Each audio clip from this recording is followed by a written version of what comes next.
গোপাল ভাঁড়ের গল্প থেকে নেওয়া। নবাব বাহাদুর তার কারাগারে বেশ কিছু হিন্দু পণ্ডিতগণকে আটক রেখেছিলেন। গোপাল তার চালাকি বুদ্ধির মাধ্যমে সেই পণ্ডিতদেরকে কিভাবে কারাগার থেকে মুক্ত করেছিলেন তারই কথা এখানে বলা হয়েছে।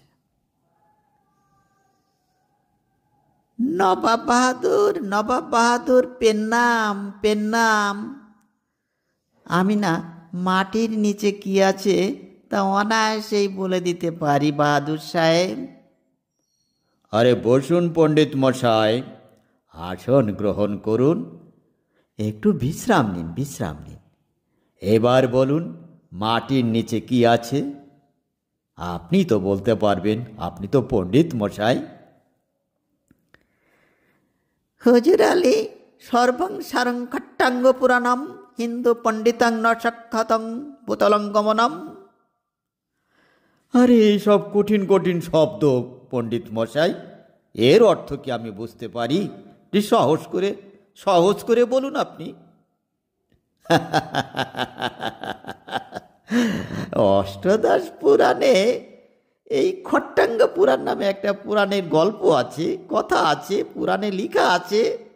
এতে বলেছে মাটির নিচে কি আছে তা কোনো হিন্দু পণ্ডিত বলতে পারবে না গণনা করে, যত গণনা করে বলতে কখনোই পারবে না।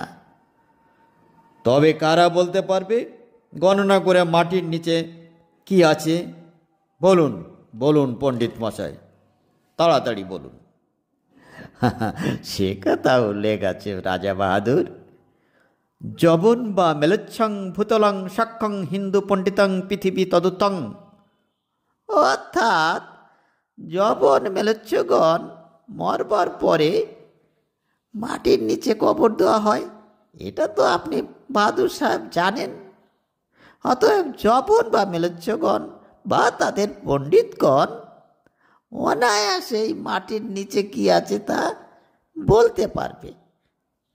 আর যেহেতু হিন্দু পণ্ডিতগণ মরবার পর তাদের দেহ দাহ করা হয়, পুড়িয়ে ভস্ম করা হয়, অতএব তারা অর্থাৎ হিন্দু পণ্ডিতগণ অনায়াসেই মাটি বা তার উপরে বায়ু, আকাশে, বাতাসে কি আছে তা সহজেই গণনা করে বলে দিতে পারবে।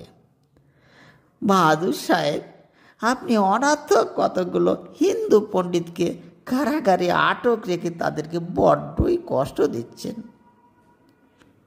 আরে এই পণ্ডিত মশাই তো ঠিক বলেছে, ঠিকই তো বলেছে।